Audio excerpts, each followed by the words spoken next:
students, welcome to Kraku, and in this video I'll be explaining everything about CAT and how you can crack CAT 2026. I have basically been teaching CAT for over 13 years now, more than 13 years, nearly 14 years. I have given CAT dozens of times, so I know everything that it takes to really crack CAT and how one should go about preparing for it. So let's get started. I'll take you through the exam, what is really needed, and what are the common misconceptions or myths around CAT. So let's get started. So the first idea is, what does it take to crack CAT? A lot of people think that CAT is a exam based on intelligence, that it tests your intelligence. Intelligence helps. Intelligence helps in a lot of things. Over here also it is a big advantage. But it is not an intelligence based exam. It is a skill based exam. Intelligence only affects how quickly or how fast you learn. But if you have time, anybody can learn how to crack CAT because you can develop skill over time. So even if you don't learn fast, if you are in the course for a longer period of time, irrespective of where you start off from, what is your starting level, as long as you follow the course, as long as you follow the path, you will end up at 99 percentile or whatever percentile that you are targeting. So here I would first like to remove this myth or this misconception that it is an intelligence based exam. I always use this term, it is a skill based exam. So why skill based exam? So think of any other exam that you have taken till now. For example, your 10th standard or your 12th standard exam, your entrance exams, all of them have been they have been knowledge based exams. You have to essentially, you have a syllabus, you have to mug up the syllabus, go and answer the questions. You have to write long paragraphs, you have to write what you remember. So they are memory based exams, they are knowledge based exams. This is not a memory based exam or a knowledge based exam, it is a skill based exam where the skill tested is your ability to solve questions. It is basically testing that how many questions can you solve, which is why a lot of people basically start to think that okay, it is an intelligence based exam, because no matter how much I study, no matter how much I know, I'm not able to answer the questions. The difference is that it is not about knowing, it is about doing. The more you solve questions, the more you practice questions, the more skill you have, and the more skill you have, the more capable you become of cracking CAT. So always remember this, that CAT is a skill based exam and you can develop this skill given enough time and effort. Okay, now let's take a look at what are the sections of this particular exam. There are 3 sections. I have put them in the order that they come. Each of these sections gets 40 minutes. So there are 3 sections, each of 40 minutes, together 120 minutes, which is 2 hours.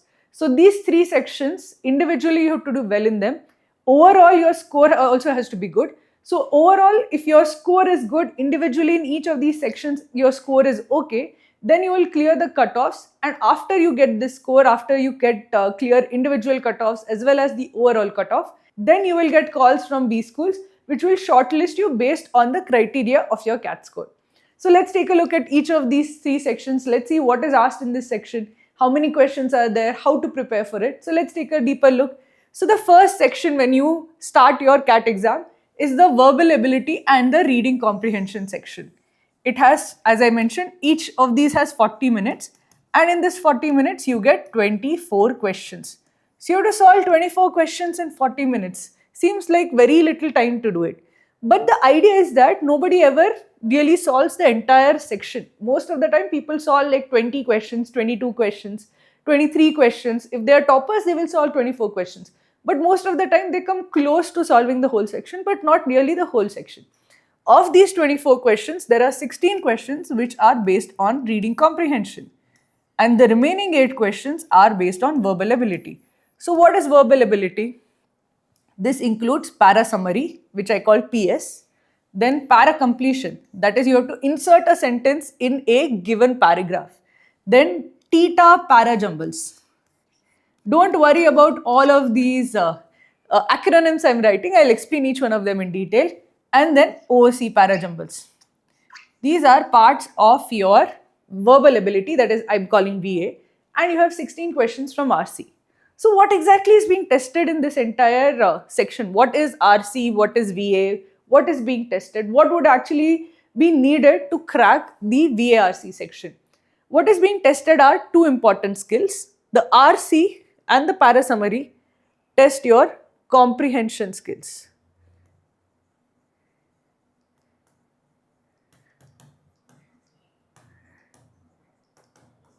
The para completion, theta para jumble, OOC para jumble test your verbal reasoning skills, the ability to piece together different sentences to figure out the order of sentences. So I would call this as verbal reasoning skills.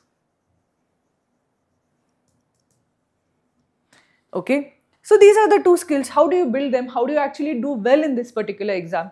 The core skill to doing well in this particular section is having a good reading habit. If you are somebody who has good reading skills, who reads regularly, you will do very, very well in this particular area. And if you do well in this particular area, well, that's 16 plus 2, that's at least 18 questions or 19 questions depending on the format of the paper, but at least it is 18 questions out of 24. So that's almost most of the paper. If you have a reading habit, if you read regularly, particularly if you read from a wide variety of sources, if you read non-fiction, fiction, if you read things about social sciences, if you are somebody who is from social sciences, all of those things help you incredibly in building a reading habit. And if you have a reading habit, you'll do very well in this particular area. So what is comprehension skills? What does it even mean? Why do they need me to have a reading habit? This is a entrance for management exams, right? For a manager, why do you need a reading habit? See, basically, they are testing your ability to take verbal information through like passages, understand it and understand the implications of it. So you should be able to read a passage and understand what the author is trying to say. You should understand what can be inferred, what cannot be inferred. You should have good critical reasoning skills. These are extremely important for managers also, because if a manager cannot make sense of a passage, if a manager cannot make sense of a report, then he'll make poor decisions. If a manager can read a report, read between the lines, understand the implications of a report, he'll make better decisions. So here, the important skill that you need to have is when you're given verbal information, you should be able to understand it, crunch it, read between the lines and say that, okay, from this information, this can be inferred. From this information, this can be inferred. From this information, this cannot be inferred. This simple ability to understand verbal material is very important, and that is essentially comprehension skills. How do you get this? How do you develop this skill? By reading a lot. If you read a lot, you have the habit of reading. It is just an extension of it.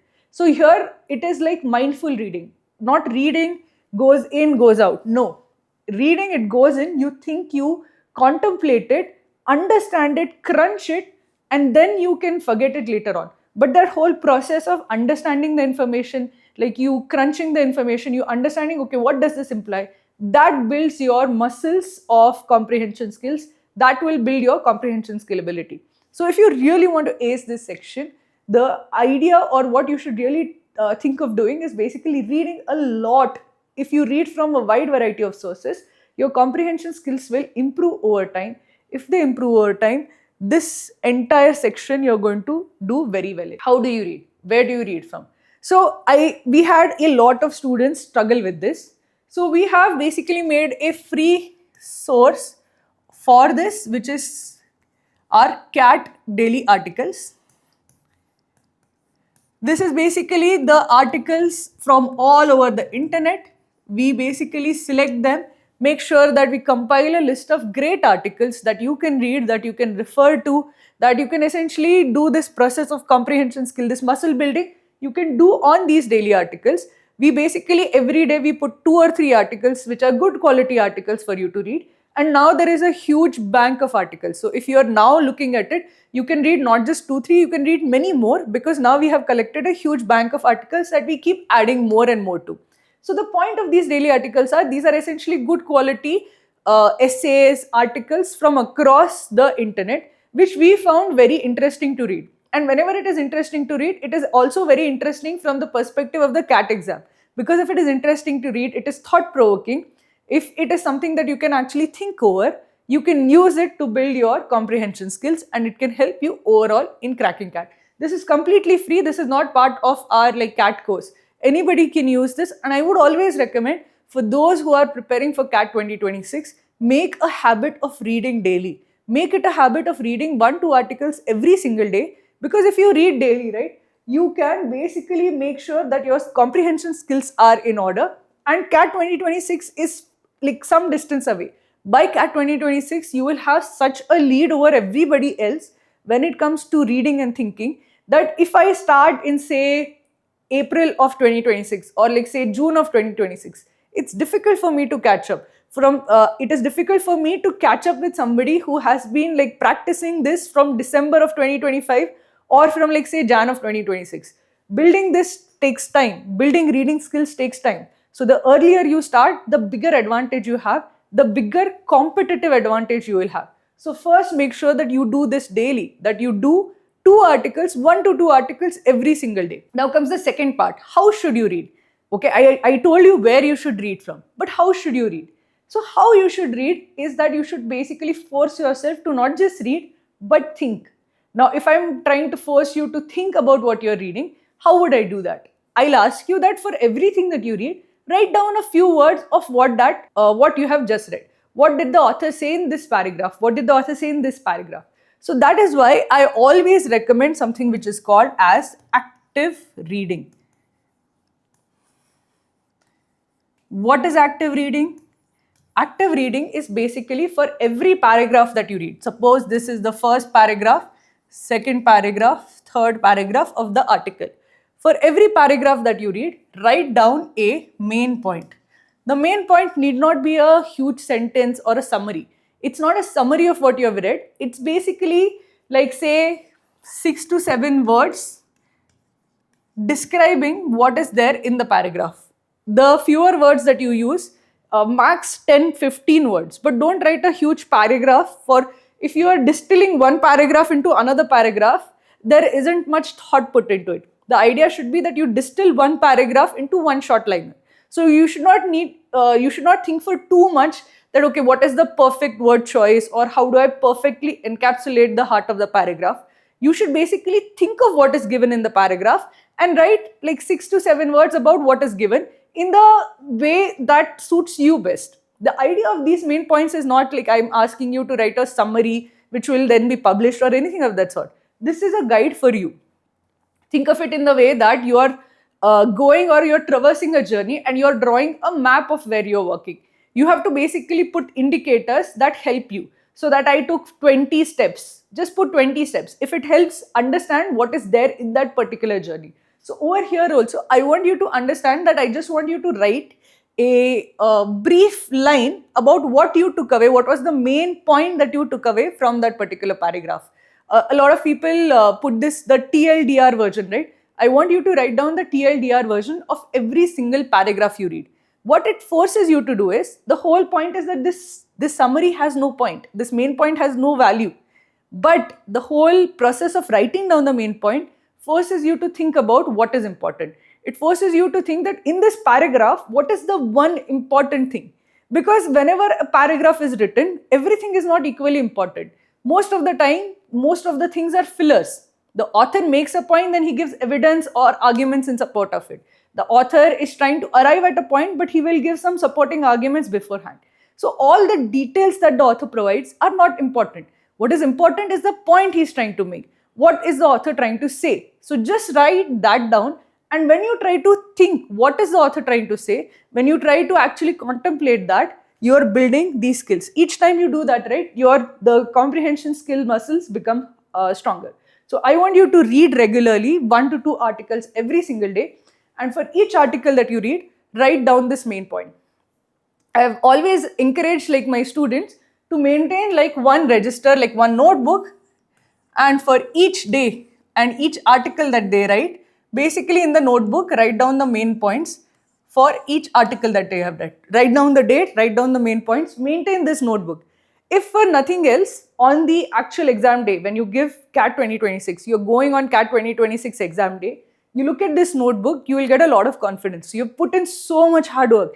Every single day you have actually read so many articles. You have written down the main points of so many articles.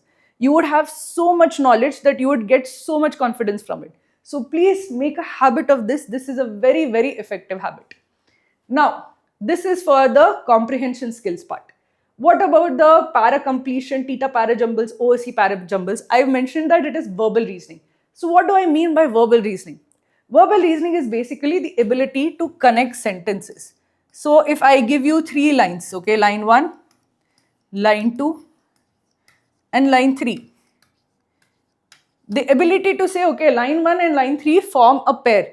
Line 3 should be first, line 1 should be next, 3, 1 forms a pair. The ability to find links between sentences, the ability to say that, okay, these two sentences are conceptually related. That ability is super important in these 3 types of verbal ability questions. So I'll explain what each one of them. Para summary, PS is basically para summary. A paragraph is given and you have to write down of the 4 options, you have to select the option which best represents the summary of the paragraph. Reading comprehension is that a passage of 500 words is given and 4 questions are given. You have to answer the 4 questions based on the contents of the passage. So you have to read 500 words, understand the 500 words and answer questions. Most of these 500 words basically come from articles. That's why I'm asking you to read articles, because we know the sources where these passages come from and we want you to read more from those kind of sources so that you're used to reading those kind of passages. Read the passage, understand the passage, answer 4 questions. That is RC. Read a paragraph of 100 and 150 words. Select the option which best summarizes that particular paragraph. That is para summary, which I have written as PS. What is para completion? What is theta para jumbles and what is OSC para jumbles? So I'll explain all of these acronyms. Okay. 1 second. I'll just erase a little part of this so that I can write properly what each one of these is. Okay. So remember, as I mentioned, that you have to learn how to link sentences. In para completion, sometimes I also call it as para insertion. What you have to essentially do is, a sentence is given. Sentence, say some sentence is given. Then a paragraph is given.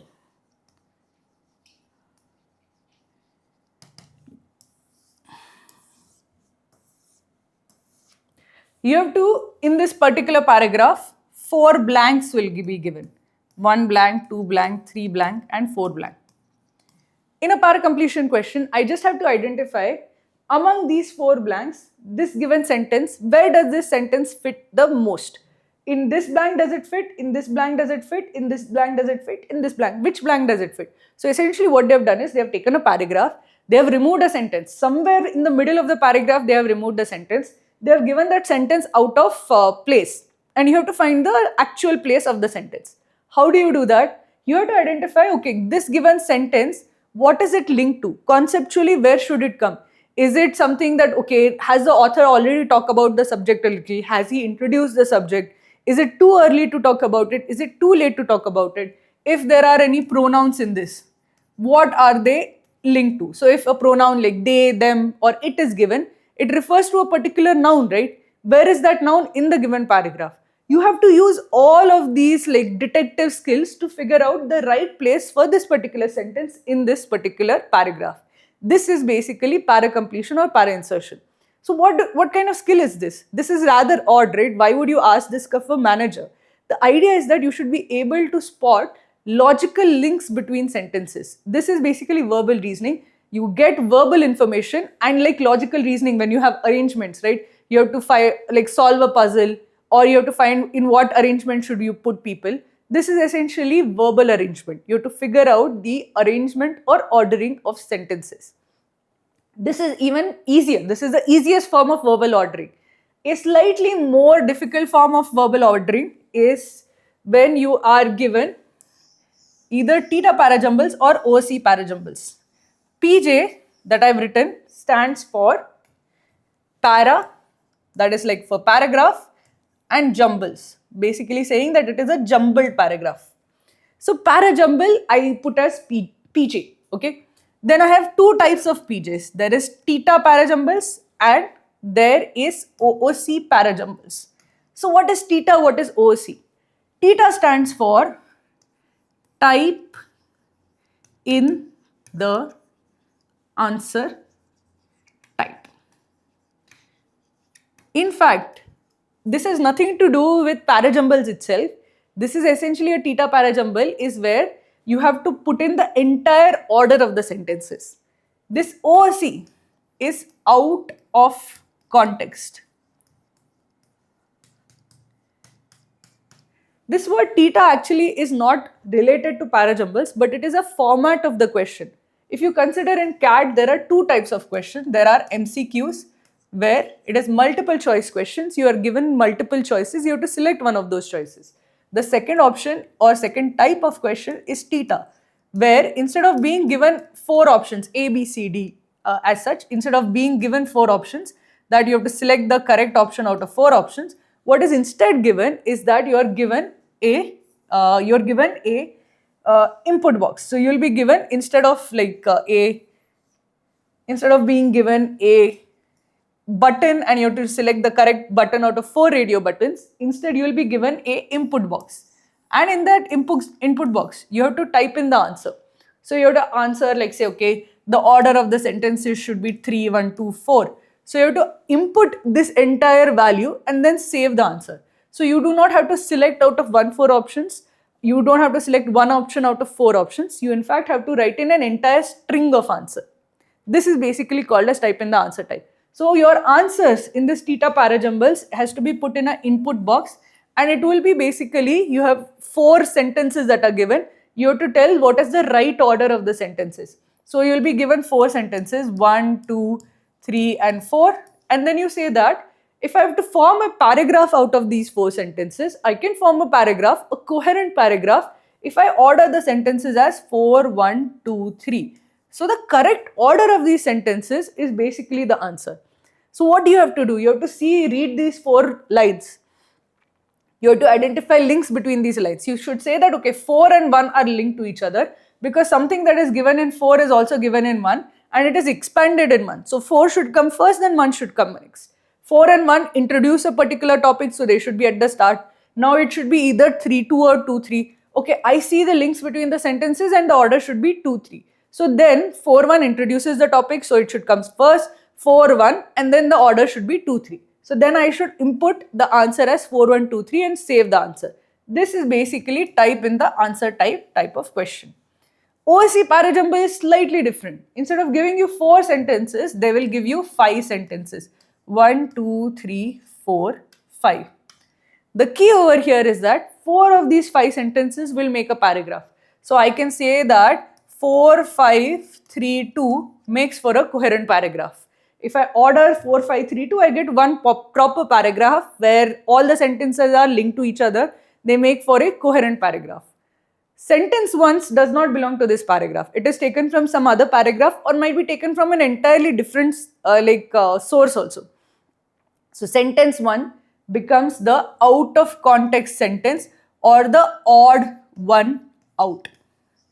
So this is also called sometimes as OOO kind of parajumbles, that is odd one out or out of context. Which line is out of context? Which line is the odd one out? So you have to say out of these 5 lines, which line is the odd one out? So if I consider para completion, if I consider theta parajumbles or OOC parajumbles, what is the skill that is needed? What is the base skill that is needed? I need to be able to connect sentences, say that, okay, these 2 sentences go together, these 2 sentences go together. If I put all these 4 sentences together, I get a coherent paragraph. If it is OOC parajumble, I link 4 sentences together. Whatever is left is the answer, that is the odd one out. If I have theta parajumbles, I link 4 sentences together. The order of those 4 sentences becomes the answer. If I have para completion, I link the given sentence with one of the missing blanks. So I will say, okay, this blank has this sentence before, this blank has this sentence after. My sentence fits in perfectly over here because it connects to the sentence before and also connects to the sentence after. So here it is all about establishing links or like connections between sentences. This is basically verbal reasoning. It is kind of verbal arrangement. This is the second skill that is tested in the VRC section. So how do you solve this? How do you actually develop this? This particular skill also improves when your comprehension skills improves, because then you will get a sense of, okay, these are the connections, this is the logical flow, this is the chain of thought. I have read about this particular topic. This is what the author is trying to say. So the logical way of ordering the sentences would be in this particular order. So one part is definitely comprehension skills. Comprehension skills definitely helps over here. The other part is practicing these questions. If you practice a lot of these verbal reasoning, verbal arrangement questions, you will get a more intuitive sense of how to arrange the sentences, what is the link between the sentences, and then you will get better at solving questions of this type. This is basically everything that you should know about the VRC questions or VRC section. So how can you ace the VRC section? The first thing that you have to remember is that the most primary thing is developing the reading habit. Please read articles, 2 articles every single day. They are for free. They are not even part of the course. They are available for free. Do it regularly and do it from the long-term perspective, that you have to do it for a year. You have to develop the reading habit so that you get joy out of reading. Because the moment you enjoy the activity of reading, you will just completely ace this section. Because anybody who loves reading will never do bad in this section. Okay, so develop a joy in reading, develop a reading ability, and read from a variety of sources. The second thing is that you need practice or the guidance on how to solve the individual questions, how to answer questions from reading comprehension. There are specific types of questions that are asked. So then we give you guidance of how to solve this type of question or how to answer that type of question. In verbal reasoning or verbal arrangement, we tell you that, okay, these are the type of links you should try to identify. This is how these two sentences are linked to each other. So you should always first get guidance, proper guidance of how to answer the questions and have a base of very good reading ability. Those two together and you'd ace this section. This is basically about the verbal ability section. Now let's go to the second section of your CAT, which is the logical reasoning section. Let me just clear up some space so that I can explain to you about the LR section. Okay. So the LR section also has 40 minutes. Every section has 40 minutes and it has something like 22 questions in it. The number of questions sometimes changes, but for the last few years it has been stable at 22 questions. So you have 22 questions in 40 minutes. It takes a very rare person to actually solve the 22 questions. In VARC, many people actually do solve 24 questions, but in LRDI, you would hardly meet anybody who has solved all 22 questions. So what essentially is what is the idea over here?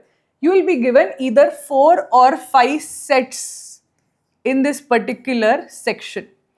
On an average, people who are clearing the CAT cutoffs solve 2 sets. But if the paper is very easy, then you are expected to solve 3 sets.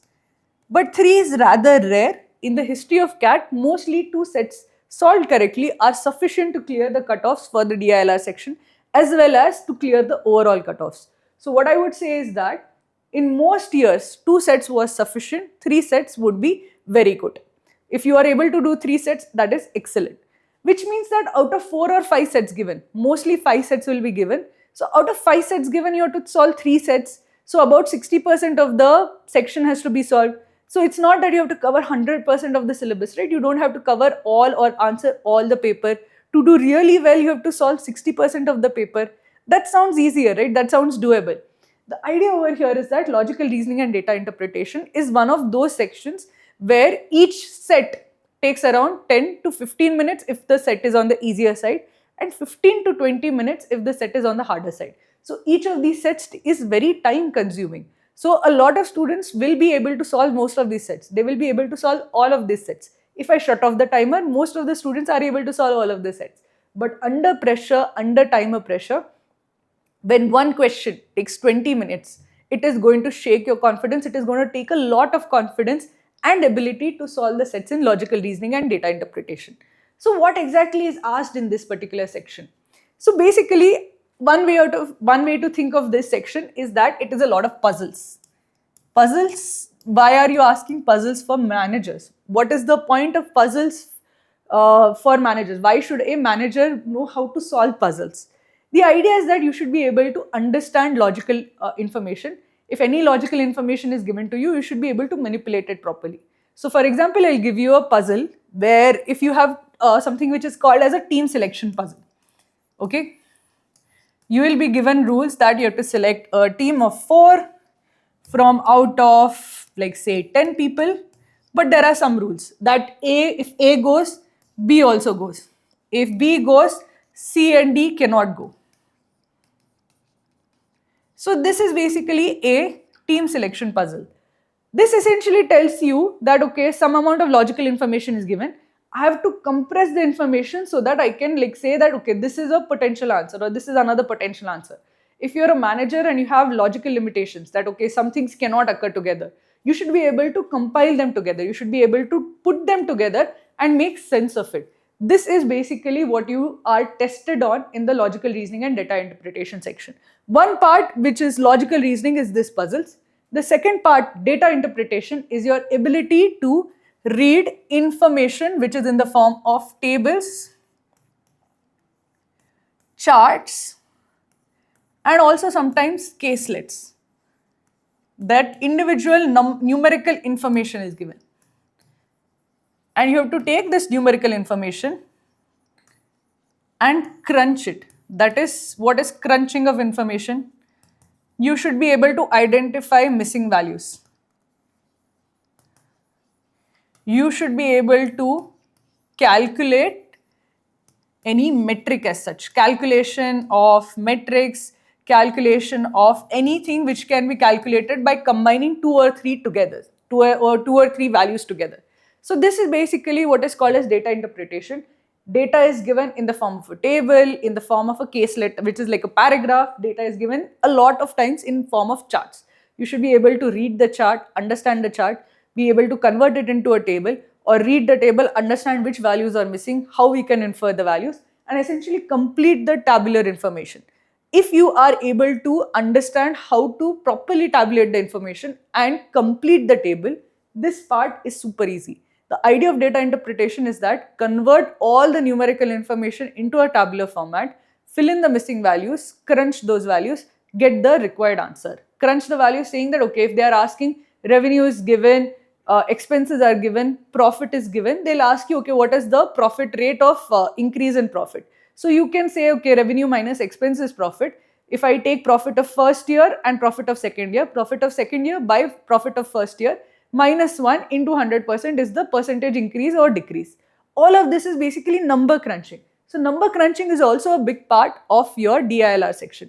DI is data interpretation, LR is basically logical reasoning, or you can think of it in terms of puzzles. Okay, how do I prepare for puzzles? Puzzles generally seems like a hobby, right? It doesn't seem like something which is concrete or something that you can prepare for. And that is often the difficulty with the DILR section. Because how do you prepare for puzzles? How do you even actually become good at puzzles? This is entirely driven through practice. If you practice a lot,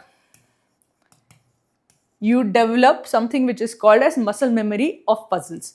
That you solve so many puzzles that every new puzzle seems familiar in some way. It seems similar to something that you have solved before. And from that memory, you can then solve this puzzle much more easily. If you have never seen a puzzle type before, it is very difficult to solve it because now you have to think fresh. You have to think that, okay, this new type of puzzle has come in front of me. I have to solve it entirely and I don't know anything about this puzzle. Doing it under time of pressure in an exam is very difficult. But don't worry, new types of puzzles rarely come. Most of the time, there are these basic repeated type of puzzles that come again and again. So what we have done is we have tabulated the different types of puzzles that come. We have also told you what is the frequency, how many puzzles are asked, which are more asked, which are asked fewer number of times. We have told you how to, in the course we tell you exactly how to approach these puzzles, how to represent the information and how to get started solving it. Then it's just a process of following through. The more you practice this process that okay, this type of puzzle I have to solve it in this way. The more time you do it, right, you develop this muscle memory of solving puzzles and then you will be able to do it if you do it 100 times. If you solve 100 puzzles, doing it under time of pressure when you have a lot of pressure, exam pressure going on, then it becomes possible. So this is not puzzles. This is not like critical thinking or thinking out of the box. The box is very well defined. The rules of the game are very well defined. You solve 100 questions of a particular type. The 101st becomes simple to you. So that is basically the idea of how we teach LRDI, both DI as well as LR.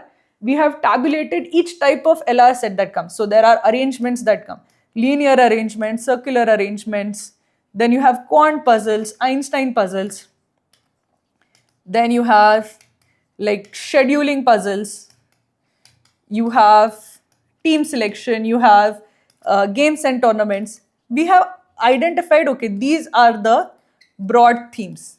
And given these themes, this is how you should tackle any particular question from this particular broader theme. Learn the representation format for each type of puzzle, solve a lot of questions for each of those puzzles. You will be able to do well in this particular section. So over here, as I said, for the first section, it was reading habit, right?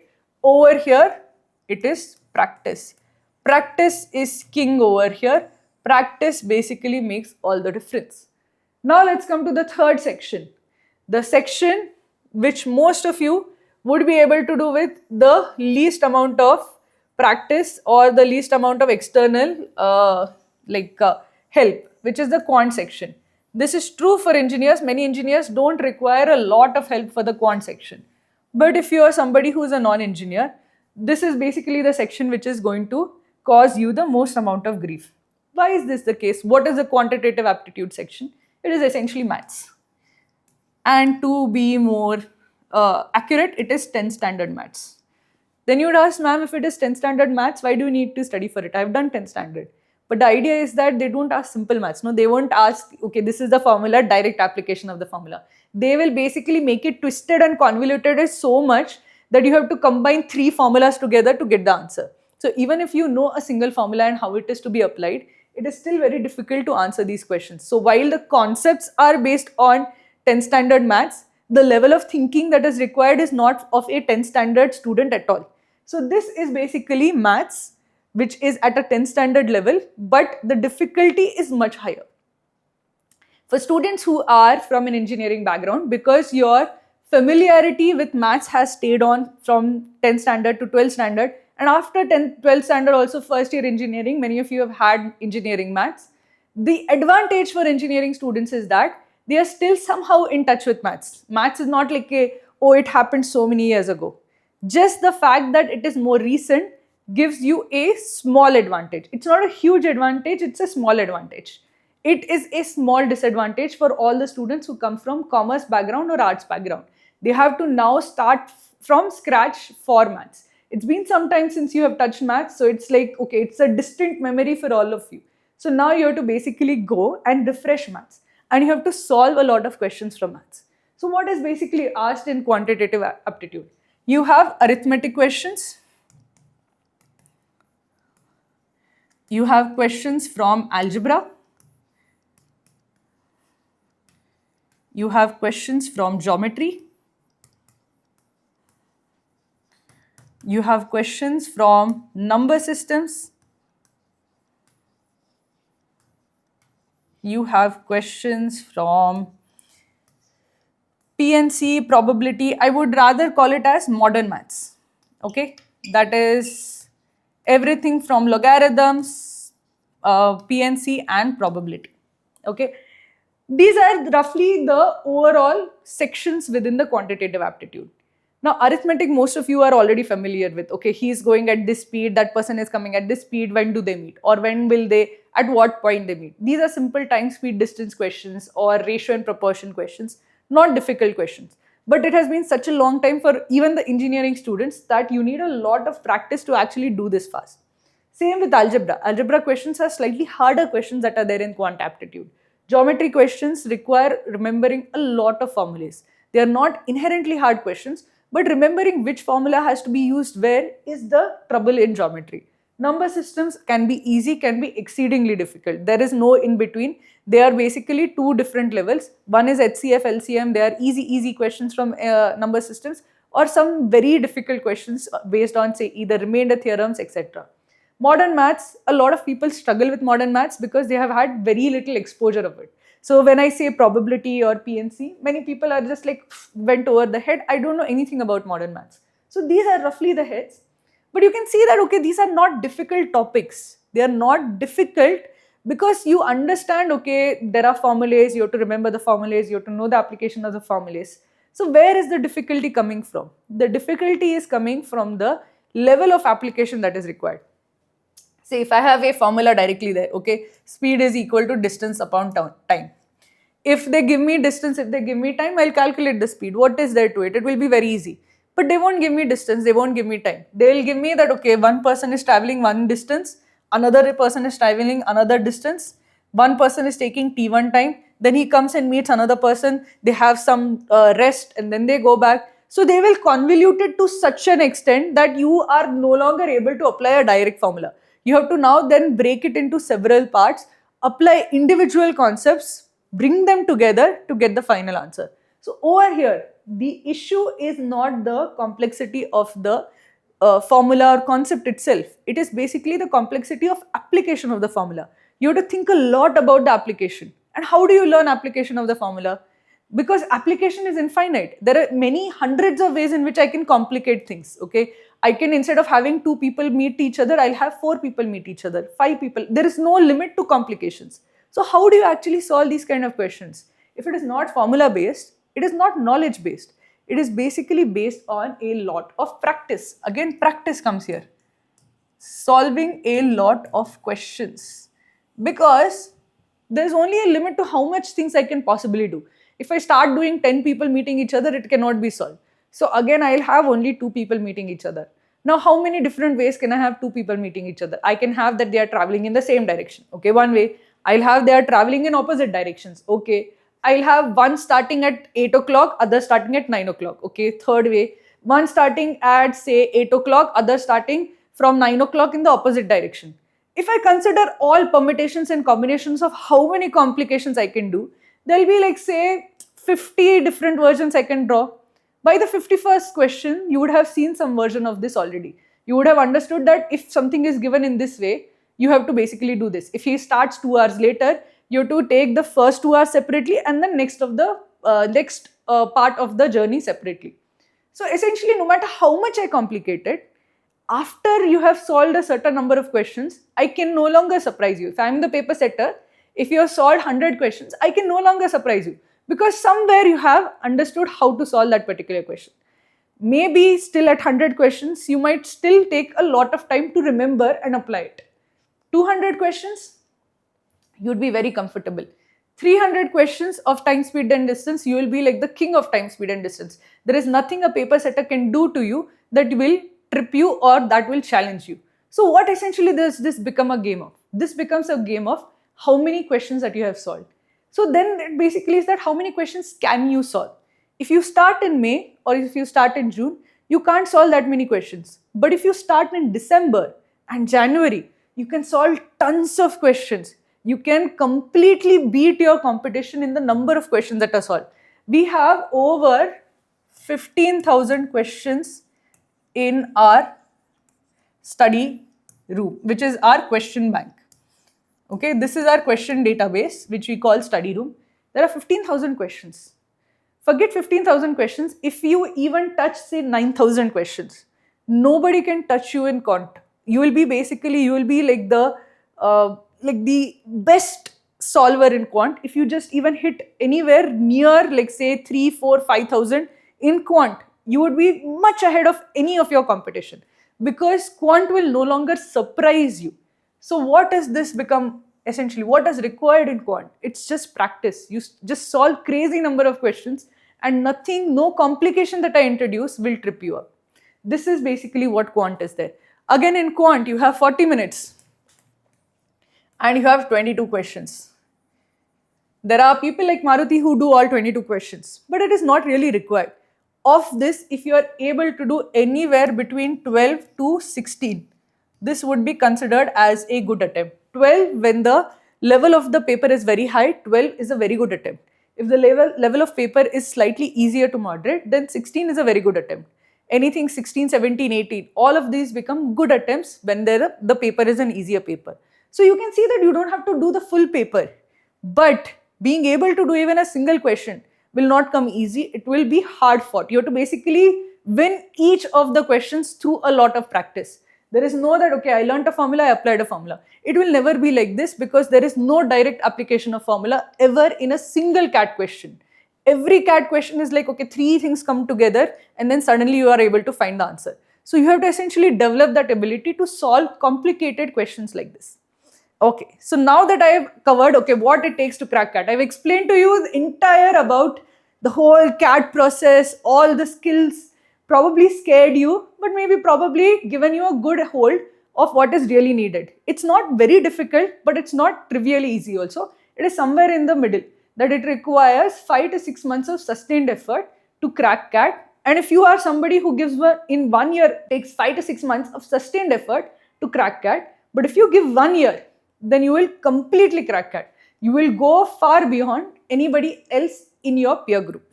Now comes the important concept that a lot of people get wrong, which is basically depth versus breadth. See, when a lot of people study for their 10th standard exam, 12th standard exam, what would you do? So you would have, like, say, history paper. You would be given that, okay, mug up these 15 chapters. So your objective would be कि syllabus complete करना है. Syllabus complete करना है, no matter what happens, I have to complete the syllabus, okay? I have to mug up all the pages that are there. So if there are 300 pages, I have to mug up at least 250 of them. That is what a knowledge-based exam is. You have to mug up things, you have to remember things, you have to write them down in the answer. Because there leaving a single question is very, very bad. If you leave a single question, it means that, oh, you are going to be not in the toppers list. 10th standard, you don't know the answer to a question, you come back, you don't know the answer to the second question, you come back further, and so on. So what happens over here is that you have to complete the portion no matter how. But here, the idea is never about completing the portion. Because you can read the speed is equal to distance upon time 100 times, but it is not going to make you any better at solving a question on time, speed, distance. What really matters in a CAT level questions, or what really matters in CAT when it is not a knowledge-based exam, but rather it is a skill-based exam. What is important? So remember, in knowledge-based exam, when you solve, when you learn, you have to go breadth-wise. You have to cover the syllabus. If you have 15 chapters, you have to do all the 15 chapters somehow. You don't need to do any one chapter in a lot of detail, but you have to cover as much of the 15 chapters as possible. In CAT, it is not like this. See, if I do a surface level coverage of all the chapters or all the syllabus, if I do it at like a 10% level, where I just basically go at a 10% depth, I just consider, like, say, 5-6 variations of each question. And I do 100% of the syllabus, but at only a 10% depth. 10% depth basically means that, okay, I see the formula, I see some tricks or some variations of the questions that come on time, speed, distance, but I don't go deep into it. I don't consider all 50 considerations or all 50 versions or all 50 complications of that particular time, speed, distance.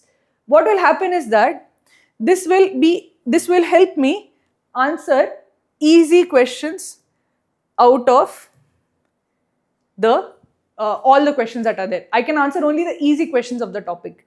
But the problem with CAT is that they don't ask easy questions. They only ask difficult questions. Particularly in LRDI and Quant, you'd rarely find easy questions. So doing 100% syllabus coverage, what will it get me? It will get me nothing. If out of the 22 Quant questions, not a single one is easy. Not a single one is direct formula applications. What am I going to do with this 100% syllabus coverage? I'll still get a 0. So here you have to remember that there has to be a mindset change. It is not about syllabus completion. It is not about syllabus coverage. It is about the depth of syllabus coverage.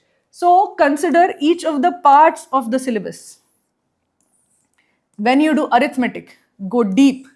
Go deep in arithmetic so that every complication that comes in arithmetic, you should be able to solve. Okay, time, speed, distance, instead of this person coming from this side, there are 3 people running on a circular track. 3 are running in the same direction, 2 are running in one direction, 1 is running in other direction. All of these are basically how many complications I can introduce.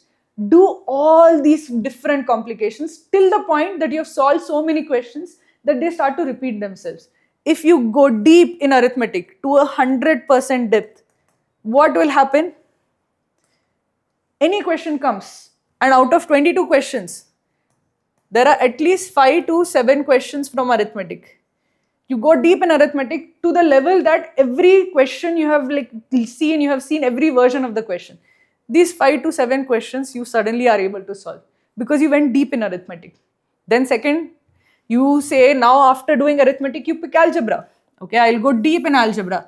I'll see linear equations, I'll see quadratic equations, I'll see inequalities, I'll see modulus operation, I'll see everything. I'll go deep into algebra. I'll see every single different type of algebra question that is. Then you say you have, say, 3 to 4 questions from algebra. Suddenly you are able to do all of these also. Next, you take geometry. Okay. Geometry, again, you go deep. You study every single formula. You study every single combination of formulas. You see that, okay, in this formula, I need alternate segment theorem. I need like angles in the same segment. There are so many different formulas, but I know how to apply them together. I understand all of the formulas and how they are applied and how they are applied together also.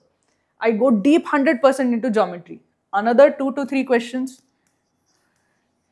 This will also be correct then for you. So how many questions are we talking about? Here it is 11 plus 3, 14 questions are done. Just like covering 3 topics out of like 5, you are getting like clearing about like most of the competition. You are actually going till the like 99 percentile just by doing well and exceedingly well in 3 topics out of 5. So what I'm basically mentioning over here is that in quant and even in LRDI, it is not syllabus coverage that you should be thinking. You should be thinking that whatever you cover, you should go so deep that that particular topic should no longer surprise you. Anything that comes from that topic, you should be able to solve. So over here, if I want to go deep, what is really required to go deep in any particular topic? First is concept coverage. You cannot solve a question without knowing the formula.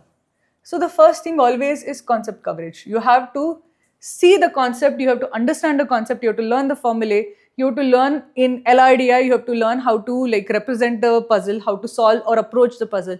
So concept coverage is definitely the first thing that you have to do. But the second very important thing that you have to do is solve a lot of examples. And when I say solve examples, I'm not saying 2, 3 examples. I'm saying like hundreds of questions. If you solve hundreds of questions, then you're prepared. If you don't solve hundreds of questions, you are underprepared for CAT. So this is the whole idea. Whenever you're looking at CAT, don't look at 100% syllabus coverage. Look at depth. Depth matters much more than breadth in CAT. Whenever you're covering any topic, you have to go deep into it, you have to solve hundreds of questions in that topic. Then you can say that I have done arithmetic. You can't say you have done arithmetic by just seeing the concept videos. The concept videos in arithmetic or the entire CAT course, if you do the concept videos, they can be done in a matter of days. You just sit and watch videos, you'll be done. But that will not do anything because that will just be the 10% of the syllabus, the conceptual idea. The remaining 90%, like a iceberg, okay? Iceberg is floating above water, right? Most of the iceberg is below the water. The top part is the conceptual knowledge. This is only like the tip. The bottom part is the big deal. This is practice. It matters much more how much you practice than the conceptual knowledge. The conceptual knowledge, you can do it in a matter of like say 2 weeks. But in 2 weeks, you cannot prepare for CAT. This part, this practice part requires months at a time. Then you can master CAT. So always remember, to really cover syllabus, it's not just covering syllabus or going through the concept part is nothing. You're covering only 10% of what you have to do. It is this part, the bottom of the iceberg, which is really important, which a lot of people don't do, and they don't do seriously enough because this is the harder part, this is the difficult part. So a lot of people basically gloss over it, they don't solve it properly, which is why as a rule in our course, whenever any concept is taught, we immediately pair it with a concept test. Why? Why do we put a concept test? Because we want to ensure that you never remain because we want to ensure that you don't remain at a surface level. Whenever the surface level work is done, you have to go deep.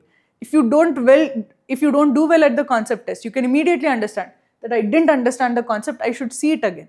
If you still struggle with the concept test, you can then say that I have to practice more questions because only if I practice more questions will this concept become clearer, will this idea become clearer. So this is the whole thing that you have to remember about CAT 2026, that you have to cover not the syllabus, not broad, but deep. Because what you see on the surface is just the tip of the iceberg.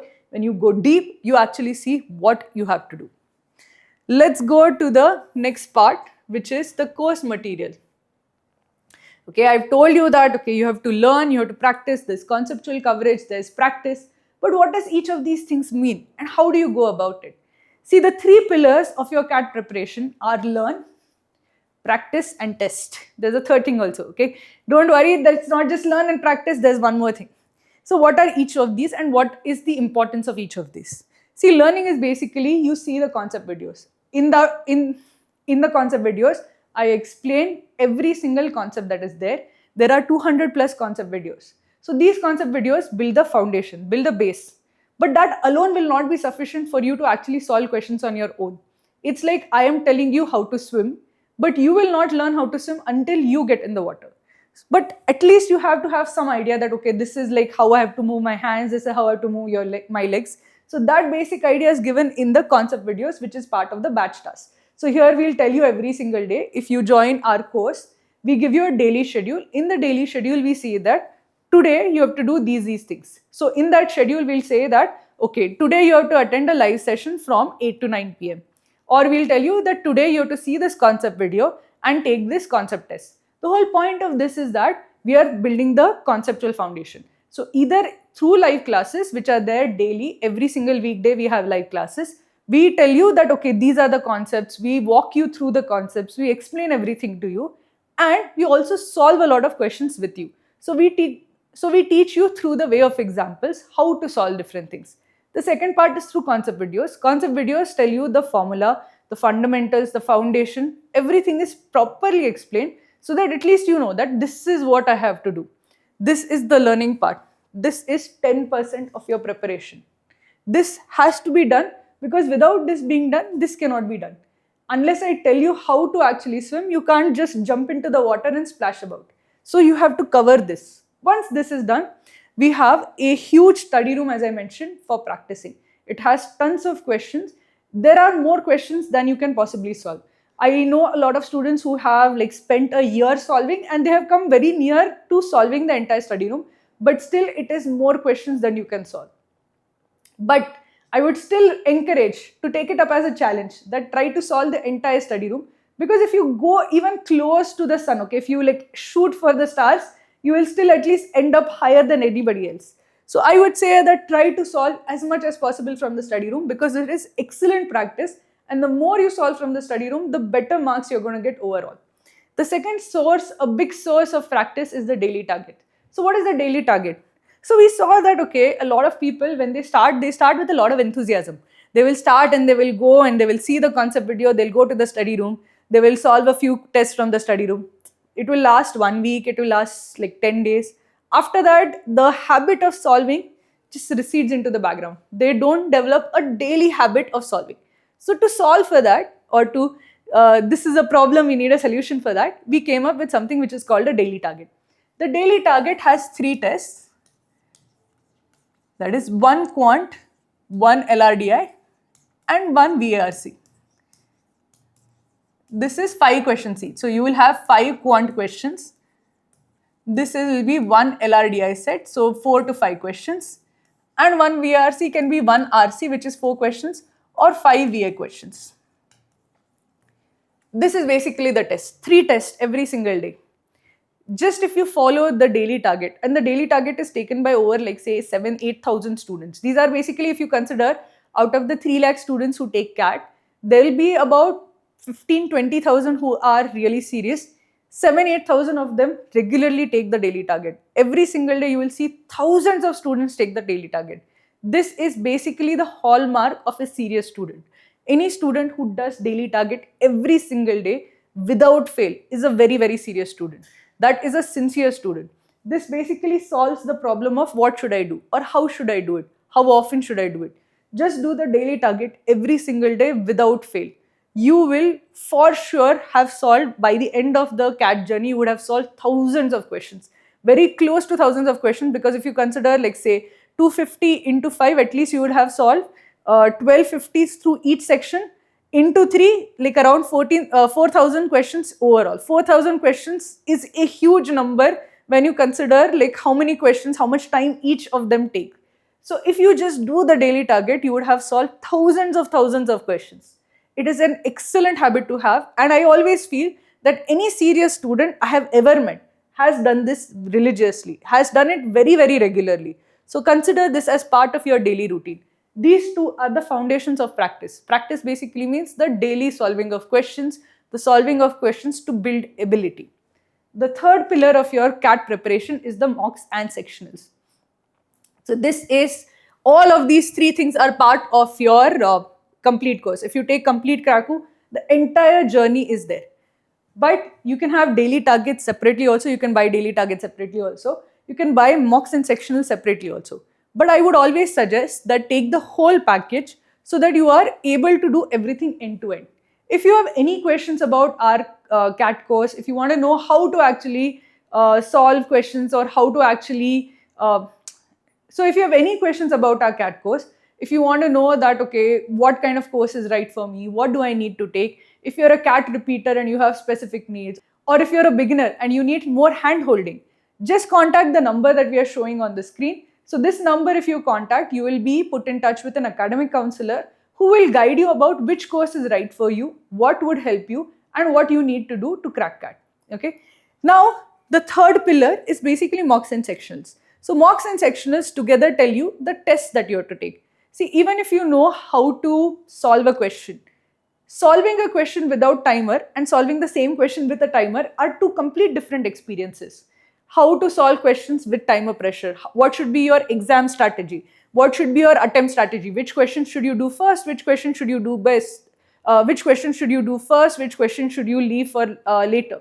All of these things are learned through taking tests. If you don't take a mock or if you don't take a sectional, right, you don't really have that exam experience that is needed to do well in CAT. It is also about like managing your stress, managing your anxiety levels. It is also about having the stamina to have sustained concentration for over 2 hour period. All of this might seem easy, okay, 2 hours is nothing, I have given 3 hour papers, etc. But 2 hours of a skill based exam are very different from 3 hours of a knowledge based exam. It's like, say, ODI versus say T20. T20 is shorter, but each of them you are expected to like hit a 6 or a 4. You are not supposed to defend any of the balls. So the pressure that is on you is much higher. So here, even though it's a 2 hour test, the level of pressure on you is so high that even the 2 hour feels like a slog. So because of that, I want you guys to be ready for it, for you to be able to sustain the pressure and to know how to solve. What should be the attempt order? What should be the questions that you should do first? All of that becomes clearer with the number of tests you take. Ideally, the number of mocks that any student should take is at least 20 mocks. Kraku gives you much more than 20. We give you 5 head start mocks, 20 dashcat mocks, which are the flagship mocks. In addition to that, we give you 15 sectionals. 15 sectionals is basically, each section is there, right? Each section is put separately. So instead of taking an entire full 2 hour mock, suppose you want to take only the 40 minutes test for one particular section. That is called a sectional. So we give you 15 sectionals. So you can think that, okay, 15 sectionals into each section, so you can put it together and make it into 15 mocks. So it is basically 5 plus 15 plus 20, that's over 40 mocks. Anybody who does 40 mocks is a very serious student and has a very high chance of succeeding. But if you do at least 20 mocks, that's a very decent attempt. These are basically what will make the difference between knowing an answer and being able to do it in an exam environment. This is the third pillar and also a very, very important pillar and often a much forgotten pillar of your preparation. A lot of students don't take mocks and sectionals till September and they regret it. This is the most common mistake made in CAT preparation, where students don't take mocks and sectionals till September, and that is a huge mistake. You should start taking mocks and sectionals early, from say April or May at max, because by then you will start getting some feedback about how you are doing in your test, what should be done, what changes should be made. If you think about your 10th or 12th, right, you would have multiple feedback points. It would not happen that you suddenly went on 10th and gave the board exam. You would have unit tests, you would have different tests at different points of time. Why was that done? To give you timely feedback. If they didn't do those tests, if they didn't do quarterly examinations, you would have spent an entire year of 10th or 12th without having any real feedback of how your preparation was going. A lot of people, because it is in school, you don't have a choice, right? In school, or high school, they just make sure that you take those tests. But over here, mocks and sectionals are taken by the student at the discretion of the student. So a lot of students make the mistake of leaving it for end, and that's a huge mistake. I don't want you guys to do it. Make sure that the way you had a structure or a order for your tests in your 12th standard or your engineering or undergrad. Similarly, with the same periodic frequency, you take the mocks and sectionals also. I would say that remove the discretionary element completely out of taking mocks and sections. Make sure that you take the mocks and sectionals in the period that is given. So whenever the mocks go live, make sure that you take it that particular weekend. So the dash cats go live at a particular period every 2 weeks. So make sure that you take the dash cat when it goes live. If you do that, when you take it every 2 weeks, right, you will have this habit of taking the cat, you will have the habit of taking the exam, which will make sure that you are very immune to the timer pressure, you are very immune to the exam pressure. So make sure that you take the mocks and sectionals on a regular basis. Now let's go to the habits of a 99 percentiler. See, I'll tell you one thing, okay? A lot of people are like, how do I get to 85 percentile? Can I get to 99 percentile? They have a lot of self-doubt also that maybe 99 percentile is out of reach for me. So I'll tell you the difference between somebody who gets 85 percentile and somebody who gets 99 percentile. Is the difference knowledge? Is this the difference between these two? Absolutely not. Both the 85 percentiler and the 99 percentiler has the same level of knowledge. They know the same formulas, they know the same shortcuts, tricks, tips, whatever. They have the same ideas. The difference between them is not knowledge. There is no concept gap. The difference between them is practice and test. This is basically the difference between a 85 percentiler and a 99 percentiler.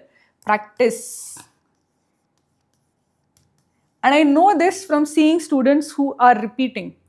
The students who have had one failed year, one failed attempt, know it very well where they went wrong. And from the second attempt onwards, they are very, very sure that what they have to do. They have to solve a lot of questions. From January, they are like on the study room. They spend so much time solving questions from the study room. On the other hand, the first timers I see making this mistake again and again, where they don't realize that they have to go to the study room and solve a lot of questions. So this is the mistake. This is the difference between an 85 percentiler and a 99 percentiler. You have to practice a lot of questions. Go to the study room, solve like crazy, solve on a regular basis. Make sure there is not a single daily target that you miss. This is the difference. This is the key. The second difference is testing. A 85 percentiler takes like 5 mocks. After 5 mocks, they are afraid to take mocks. This is something that I hear a lot from students. I'm scared to take mocks. Mock should not matter. The mock score should not matter. How much you get in the mock should not matter. See, your unit test, your teacher will be there to express disapproval or you got so little marks. Nobody really cares how much you scored in your mock. The whole point of the mock is that you become immune to the pressure of the exam. The first time you take a mock, the exam pressure will be there on you. You will actually underperform. The second time you take it, again the pressure will be there, but it will be lesser. If you take 40 mocks, that is all the 5 head start mocks plus the 20 dash cats plus the 15 sectionals. If you do all of these 40 mocks, this person is going to get 99 percentile because he'll not have any anxiety or his calm will not shake with the exam. He'll be super calm and composed in the exam because he has done it so many times. This is basically the difference. Practice and test. These are the two big differences. And a lot of people don't understand this. They spend so much time seeing videos, seeing concepts. Again and again, they'll see the concept. But it makes no difference. This and this, the difference is not knowledge. The difference between an 85 percentiler and a 99 percentiler is how many questions they have practiced and how many mocks they have taken. That is the only difference. So every day that you tell yourself that I am practicing or I am working towards CAT, you have to ask yourself how many questions did I solve, how many mocks or sectionals did I take. If you are not taking mocks and sectionals according to schedule, if you are not doing daily target every single day, you are falling behind. So remember, this is what you have to ask yourself.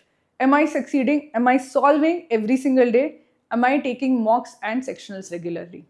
These are the habits I want to see in all of my students. So whether you take our Kraku course or you prepare with us using our free resources, I want you to imbibe these two things in your mind. I have to practice, I have to solve a lot of questions. Secondly, I have to take all the mocks and sectionals. I wish you all the best. I hope that you make the best use of time that you have till CAT 2026. If you work hard, I know all of you have the potential. This is it's a myth that this is an intelligence-based exam. It's a hard work-based exam. It's a skill-based exam. It's an exam which rewards those who do a lot of hard work. So I hope and I wish that all of you put in the hard work, that I help you along the way. I'll be there to guide you, and we'll work together to get 99, no, 99.99, no, 100 percentile. I want many of my students to get 100 percentile. That is the ambition and that is the goal that I have for CAT 2026. So I hope that many of you will join me and work hard with me to get that particular goal.